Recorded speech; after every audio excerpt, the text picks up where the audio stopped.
I have no appetite dash food.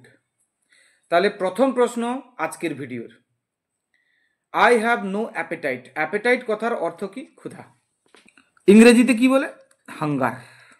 তাহলে আমার নেই কোনো হাঙ্গার বা ক্ষুধা ড্যাশ ফুড খাবারের জন্য। তাহলে অ্যাপেটাইট কথাটা যদি থাকি তারপরে কি প্রিপোজিশন বসবে? সর্বদা ফর প্রিপোজিশন বসবে। সঠিক উত্তর তাহলে কি হচ্ছে? Option B. পরের প্রশ্ন কি আছে? Is the rule applicable dash your case. Rule কথাটার অর্থ কি? নিয়ম। তাহলে এই নিয়মটা কি অ্যাপ্লিকেবল মানে প্রযোজ্য, ড্যাশ ইয়োর কেস মানে তোমার ঘটনার ক্ষেত্রে বা তোমার ক্ষেত্রে। তাহলে আসল কথাটা কি? অ্যাপ্লিকেবল। অ্যাপ্লিকেবল কথাটা থাকা মানে তারপরে কি প্রিপোজিশন বসবে? তারপরে সর্বদা টু প্রিপোজিশন বসবে। তাহলে is the rule applicable to your case হবে। সঠিক উত্তর হচ্ছে তাহলে অপশন এ। পরের প্রশ্ন কি আছে? He applied dash him dash the post. Applied কথার অর্থ কি? আবেদন করা। তাহলে সে আবেদন করেছিল কোনো ব্যক্তির কাছে। তাহলে কোনো ব্যক্তির কাছে যখন অ্যাপ্লাই করা হবে তখন কি প্রিপোজিশন বসবে? না টু। ড্যাশ দ্য পোস্ট, কোনো পোস্টের যখন অ্যাপ্লাই এর কথা বলা হচ্ছে তখন কি হবে? না ফর দ্য পোস্ট। তাহলে টু হবে আর ফর হবে। তাহলে সঠিক উত্তর দাঁড়াচ্ছে অপশন বি, টু এবং ফর। তাহলে এখান থেকে কি জানলাম? এখান থেকে আমরা যেটা জানলাম, অ্যাপ্লাই কথাটা যদি থাকে এবং তারপরে যদি থাকে পার্সন, তখন আবেদন করা বোঝাচ্ছে কোনো ব্যক্তির কাছে, তাই প্রিপোজিশন টু বসবে। আবার এই আবেদনটা যখন কোনো পোস্টের জন্য আবেদন করা বোঝাচ্ছে তখন কিন্তু তারপরে কি প্রিপোজিশন বসবে? তখন তারপরে বসবে ফর। তাহলে এখানে সঠিক উত্তর কি হচ্ছে? না অপশন বি, টু এবং ফর। তাহলে he applied to him for the post. Him কাকে বোঝাচ্ছে? কোনো পার্সনকে বোঝাচ্ছে। পার্সনের আগে কি বসবে? টু প্রিপোজিশন বসবে। আর পোস্ট, যেহেতু পোস্ট আছে তাহলে ফর প্রিপোজিশন বসবে। তাহলে সঠিক উত্তর টু এবং তারপরে ফর। পরের প্রশ্ন হচ্ছে Abir Bose appointed dash the post. Appoint কথাটা যদি থাকে সর্বদা তারপরে টু প্রিপোজিশন বসবে। আবিরকে নিয়োগ করা হয়েছে ড্যাশ দ্য পোস্ট, পোস্টের জন্য, তাহলে টু দ্য পোস্ট। পরের প্রশ্ন কি আছে? এখানে দ্যাট না হয়ে দিস হবে। This clause is in apposition dash that clause. In apposition, apposition কথাটার অর্থ হচ্ছে পাশাপাশি থাকা। এই ক্লজটা ইজ ইন অ্যাপোজিশন মানে পাশাপাশি রয়েছে, দ্যাট ক্লজ মানে ওই ক্লজের। তাহলে ইন অ্যাপোজিশন কথাটা যদি থাকেই তারপরে সর্বদা টু প্রিপোজিশন বসবে। টু যদি অপশনে না থাকে তাহলে উইথ বসবে। তাহলে উত্তর কি দাঁড়ালো? অ্যাপোজিশনের পরে টু অথবা উইথ এর মধ্যে যে কোনো একটা বসালেই হবে। এখানে অপশানে আছে টু, এখানে অপশানে আছে ডি, তার মানে এ এবং ডি দুটোই ঠিক। পরের প্রশ্ন কি আছে? You are apprehensive dash failure. Apprehensive কথার অর্থ হচ্ছে ফিয়ারফুল। ফিয়ারফুল কথার অর্থ কি? ভীত। তাহলে তুমি ভীত বা তুমি ভয় পাচ্ছ কিসের জন্য? না ড্যাশ ফেলিওর, অর্থাৎ ব্যর্থতাকে ভয় পাচ্ছ। তাহলে ব্যর্থতাকে ভয় পাওয়া, অ্যাপ্রিহেন্সিভ কথাটা আছে। অ্যাপ্রিহেন্সিভ কথাটা থাকা মানে তারপরে সর্বদা অফ প্রিপোজিশন বসবে। তাহলে এখানে সঠিক উত্তর হচ্ছে অফ। অপশন সিতে আছে of. You are apprehensive of failure. তাহলে অ্যাপ্রিহেন্সিভ কথাটা থাকা মানে তারপরে অফ প্রিপোজিশন বসবে। They were duly apprised dash the event. Apprised কথার অর্থ কি? অ্যাপ্রাইজড কথার অর্থ হচ্ছে অবগত হওয়া বা জ্ঞাত হওয়া, informed. They were duly apprised. Duly কথার অর্থ কি? যথাযথভাবে। তাদেরকে যথাযথভাবে জানানো হয়েছে ড্যাশ দ্য ইভেন্ট, ঘটনাটার ব্যাপারে। তাহলে অ্যাপ্রাইজড কথাটা থাকলে কি প্রিপোজিশন বসবে? অ্যাপ্রাইজড এর পরে সর্বদা অফ প্রিপোজিশন বসে। সঠিক উত্তর তাহলে কি হচ্ছে? অফ। অপশন সি হবে তাহলে সঠিক উত্তর। পরের প্রশ্ন আছে her remark was not appropriate dash the occasion. Remark বা মন্তব্য। রিমার্ক কথার অর্থ কি? মন্তব্য। তাহলে তার মন্তব্য ওয়াজ নট অ্যাপ্রোপ্রিয়েট মানে যথাযথ ছিল না, ফিটিং বা প্রযোজ্য বা উপযুক্ত বা যথাযথ ছিল না। তাহলে তার মন্তব্য যথাযথ ছিল না ড্যাশ দ্য ওকেশন। ওকেশন মানে কি? না উপলক্ষ। এখন প্রশ্ন, অ্যাপ্রোপ্রিয়েট কথাটা যদি থাকে তারপরে কি প্রিপোজিশন বসবে? সর্বদা টু প্রিপোজিশন বসে। তাহলে এখানে প্রিপোজিশন টু, তার মানে অপশন এ হবে সঠিক উত্তর। তাহলে appropriate to, appropriate to. I approve dash your action. Approve কথাটার অর্থ কি? অনুমোদন করা। আমি অনুমোদন করছি বা আমি অনুমোদন করি ড্যাশ ইওর অ্যাকশন, মানে তোমার কাজের, মানে আমি তোমার কাজে সমর্থন করি।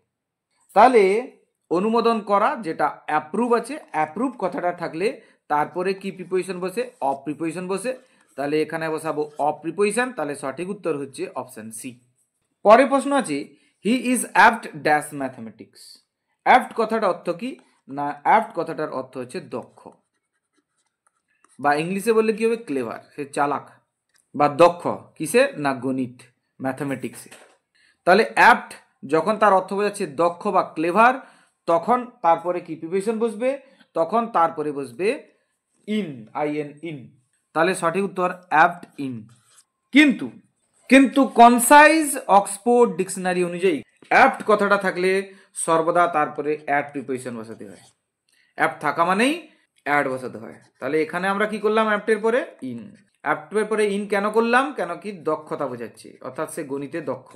কিন্তু কনসাইজ অক্সফোর্ড ডিকশনারি কি বলছে? অ্যাপ্টের পরে সর্বদা অ্যাড প্রিপোজিশন বসাতে। যেহেতু এখানে অপশানে অ্যাট আছে, তাহলে অ্যাটও হতে পারে। তাহলে এ এবং বি দুটোই হতে পারে, কিন্তু দুটো তো থাকবে না। যদি অ্যাট না থাকে তখন ইন করব, যদি ইন না থাকে তখন অ্যাড করব। পরের প্রশ্ন আছে he is apt dash figures. Figures মানে কি বলো দেখি? পরিসংখ্যান বা হিসাবে। তাহলে পরিসংখ্যান বা হিসাবের ক্ষেত্রে সে কিন্তু অ্যাপ্ট। অ্যাপ্ট দ্রুত, ফাস্ট, মানে দ্রুত হিসাব করতে পারে। বোঝাতে পারলাম কিনা? যখন অ্যাপ্টের অর্থ দ্রুত বোঝাচ্ছে তখন অবশ্যই অ্যাড প্রিপোজিশন বসবে। এখানে ইনের কোনো গল্প নেই। তাহলে সঠিক উত্তর option B. Sumit has no aptitude dash music. তাহলে সুমিতের মিউজিক বা সঙ্গীতে কোনো নেই দক্ষতা বা ট্যালেন্ট। তাহলে অ্যাপটিটিউড কথার অর্থ কি? ট্যালেন্ট। ট্যালেন্ট বা বলতে পারি স্বাভাবিক দক্ষতা। এখন প্রশ্ন, অ্যাপটিটিউড কথাটা থাকলে তারপরে কি প্রিপোজিশন বসাবো? অ্যাপটিটিউড পরে সর্বদা ফর প্রিপোজিশন বসাবো। তাহলে এখানে উত্তর হবে ফর। তাহলে সঠিক উত্তর হচ্ছে অপশন ডি। পরের প্রশ্ন আছে I do not want to argue dash you. Argue কথার অর্থ কি? আর্গু কথার অর্থ হচ্ছে তর্ক করা। তাহলে আমি তর্ক করতে চাই না ড্যাশ ইউ, তোমার সঙ্গে। তাহলে এই তর্ক করা যখন কোনো ব্যক্তির সঙ্গে বোঝাবে তখন কিন্তু আর্গুর পরে উইথ প্রিপোজিশন বসবে। কি বসবে? উইথ। তাহলে এখান থেকে আমরা যেটা জানতে পারলাম, আর্গু কথাটা যদি থাকে এবং তারপরে যদি কোনো পার্সনের উল্লেখ থাকে, অর্থাৎ কোনো ব্যক্তির সঙ্গে যখন তর্ক করা বোঝাবে তখন উইথ প্রিপোজিশন বসবে। তাহলে সঠিক উত্তর হচ্ছে অপশন এ। কিন্তু পরন্তু যদি কোনো ডিসিশন বা রায়ের কথা বলবে, অর্থাৎ I do not want to argue dash the decision, এই রায়ের বিরুদ্ধে আমি তর্ক করতে বা কোনো বিবাদ করতে চাই না ভাই, তখন আর্গুর পরে কি বসবে? তখন আর্গুর পরে অ্যাবাউট প্রিপোজিশন বসবে অথবা ওভার, এই দুটোর মধ্যে যে কোনো একটা। তাহলে এখানে অ্যাবাউটও আছে আবার ওভারও আছে, দুটোই আছে। তাহলে অপশন বি এবং সি দুটোই হবে। এবারে আর্গুর পরে কি আছে? দ্য বিল আছে। বিল কোনো কিছুর জন্য ঝগড়া করা বা তর্ক করা। তাহলে এখানে আর্গুর পরে কি বসবে? না এগেইনস্ট দ্য বিল, অথবা এখানে বসাতে পারি for the bill. Option D তে আছে ফর আর অপশন সি তে আছে এগেইনস্ট, তাহলে দুটোই হবে, অর্থাৎ C and D both are correct. পরের প্রশ্ন কি আছে? উই হ্যাভ রাইট, অর্থাৎ আমরা পৌঁছে গেছি ড্যাশ এ কনক্লুশন, মানে একটা সিদ্ধান্তে। কনক্লুশন কথার অর্থ কি? সিদ্ধান্ত। তাহলে আমরা পৌঁছে গেছি একটা সিদ্ধান্তে, অর্থাৎ আমরা একটা সিদ্ধান্তে উপনীত হয়েছি। তাহলে অ্যারাইভড এর অর্থ এখানে সিদ্ধান্তে আসা।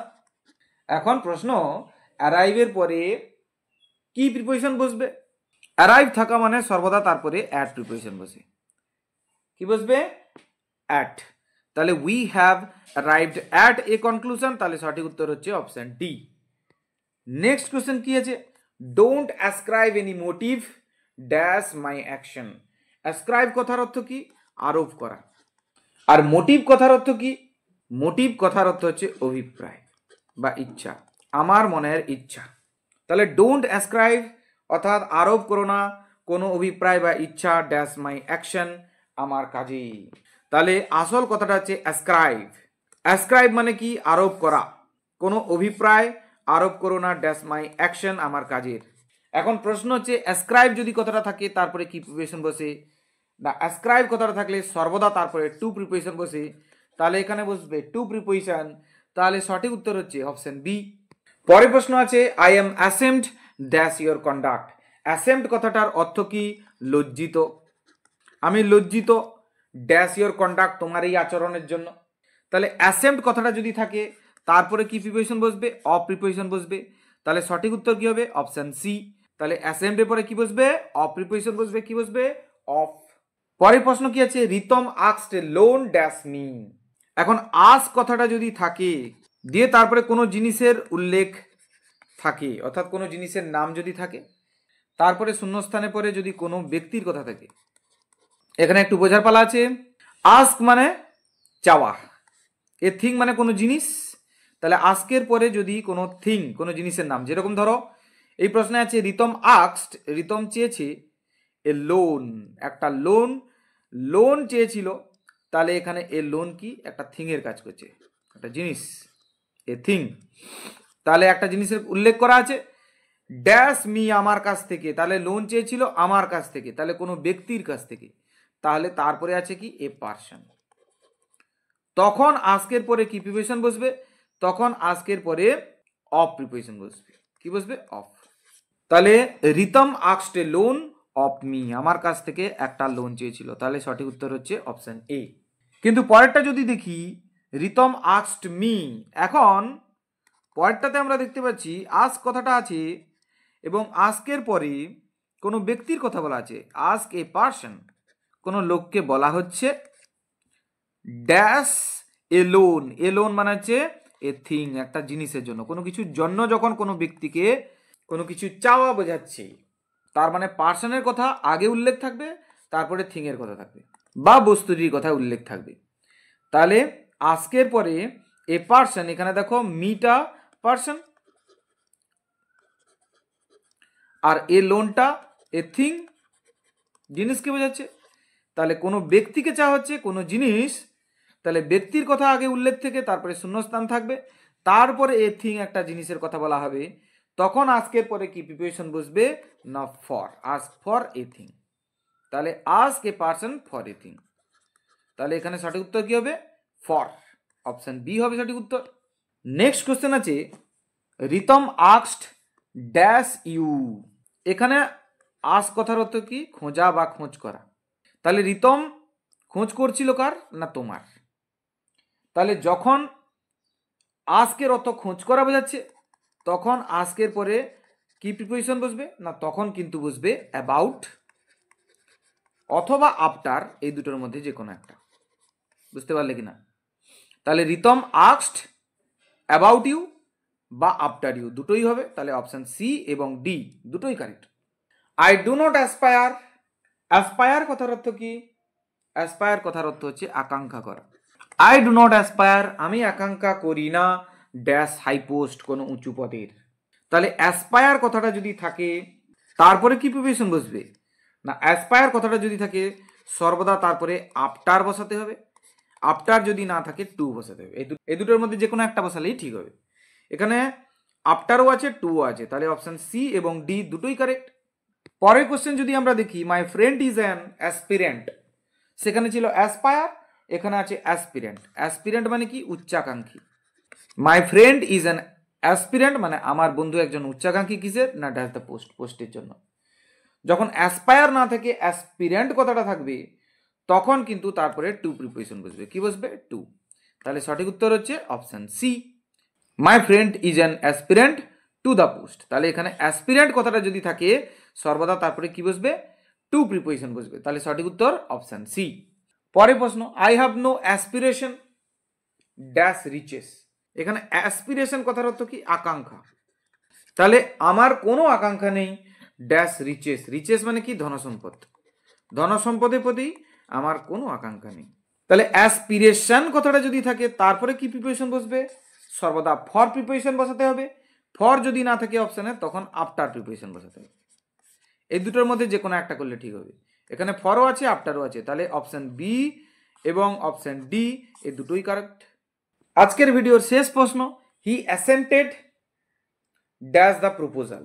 অ্যাসেন্টেড কথার অর্থ কি? অ্যাসেন্টেড কথার অর্থ হচ্ছে কনসেন্ট। যেহেতু এখানে অ্যাসেন্টেড V2 তে আছে, তাহলে কনসেন্টেড বলতে পারি।